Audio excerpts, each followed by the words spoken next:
അതുപോലെ kidney transplantation ഇപ്പോൾ ഈ സംസ്ഥാനത്ത് തന്നെ ധാരാളം നടക്കുന്നുണ്ട്. അത് നമ്മുടെ സംസ്ഥാനത്തെ മെഡിക്കൽ കോളേജിൽ നടക്കുന്നുണ്ട്, അതുപോലെ പ്രൈവറ്റ് ഹോസ്പിറ്റലിൽ നടക്കുന്നുണ്ട്. അത് ഏറ്റവും കൂടുതൽ ചെയ്തുകൊണ്ടിരുന്ന ഏറ്റവും നല്ല സുഹൃത്തായ ഒരു ഡോക്ടർ എനിക്കുണ്ട്, ഡാറ്റ്സനും അദ്ദേഹത്തിൻ്റെ പിതാവും. അങ്ങനെ അത് മിക്കവാറും നമ്മുടെ അമൃത ഉൾപ്പെടെയുള്ള എല്ലാ ഹോസ്പിറ്റലും ഇവരുടെ ഹോസ്പിറ്റലും എല്ലാം നടക്കുന്നുണ്ട്. അവിടെയാണ് ഇപ്പോൾ കച്ചവടത്തിന്റെ പ്രശ്നങ്ങൾ ഉയർന്നു വന്നത്. അത് ഒരുപാട് കിഡ്നിയുടെ പ്രശ്നത്തിലാണ്. പക്ഷെ ലിവറിന് അങ്ങനെയാണ്. ലിവറിനിപ്പോ പ്രത്യേകിച്ച് രക്തബന്ധമുള്ളവരാണ് കൈമാറുന്നതെങ്കിൽ എളുപ്പമുണ്ട് അവർക്ക് കാര്യങ്ങൾ നടത്താൻ. അതിന്റെ കടലാസ് പണി ഇപ്പോൾ ഒരു ഓർഗൻ ട്രാൻസ്പ്ലാന്റ് ചെയ്യണമെങ്കിൽ ഓടിച്ചെന്നാൽ ചെയ്യാൻ കഴിയില്ല. അതൊന്ന് സ്വീകരിക്കുന്നത് ആരാണ് ഡോണർ, അത് രക്തബന്ധമുള്ളവരാണെങ്കിൽ ഏറ്റവും പെട്ടെന്ന് കാര്യങ്ങൾ നടത്താൻ എളുപ്പം വരും. അത് ഡോക്ടർ അതിന്റെ വിശദാംശങ്ങൾ പറയും. അതുപോലെ തന്നെ അതിന്റെ പേപ്പർ വർക്കുകൾ നീക്കാൻ, കാരണം ഇതിനകത്ത് മറ്റ് അഴിമതി നടക്കരുത്. ഇത് ഓർഗൻ കച്ചവടങ്ങൾ അതെ അല്ല, കച്ചവടത്തിന്റെ പ്രശ്നമുണ്ട്. അത് അപകടം വരാതിരിക്കാനാണ് നല്ല രൂപത്തിൽ ഇതിന്റെ പേപ്പർ വർക്കുകളെല്ലാം കൃത്യമായി നീക്കണം.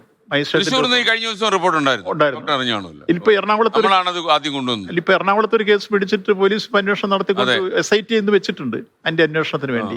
അത്തരം കച്ചവടങ്ങൾ നടക്കുന്നുണ്ട്, അതിൽ തട്ടിപ്പുണ്ടാവരുത്. അങ്ങ് പറഞ്ഞ ആദ്യത്തെ ഒരു കാര്യത്തോട് എനിക്ക് യോജിപ്പില്ല. ഇത് ദാനം ചെയ്യാനുള്ള ആളുകളുടെ അംഗസംഖ്യ കുറഞ്ഞു വരികയല്ല, കൂടി വരികയാണെന്ന് എന്റെ അഭിപ്രായം. ഏറ്റവും ലേറ്റസ്റ്റ് ആയിട്ടൊരു കാര്യം പറയാം. 10 മാസം പ്രായമുള്ള ഒരു പിഞ്ചു കുഞ്ഞിന്റെ നമ്മൾ ഓർക്കുന്നില്ലേ, കേരളമാകെ, ഞാനന്ന് പോയി വീട്ടിൽ പോയിരുന്നു പത്തനംതിട്ട ജില്ലയിൽ. ആ പിതാവും മാതാവിനെ ഈ അടുത്ത കാലത്ത് ആ കുട്ടിയെ കാണാൻ വേണ്ടി പോയിരുന്നു. അതിന്റെ ഈ ഓർഗൻ സ്വീകരിച്ച കുട്ടി രക്ഷപ്പെട്ടത്. അപ്പൊ 10 മാസം പ്രായമുള്ള ഒരു കുട്ടിയുടെ ഒരുപക്ഷെ കേരളത്തിന്റെ ചരിത്രത്തിൽ ആദ്യമായിട്ട് സംഭവം. അത്തൊരു രൂപത്തിലേക്ക് പോലും വരാൻ തയ്യാറാവുന്ന സാഹചര്യങ്ങൾ നടന്നു വരുന്നു.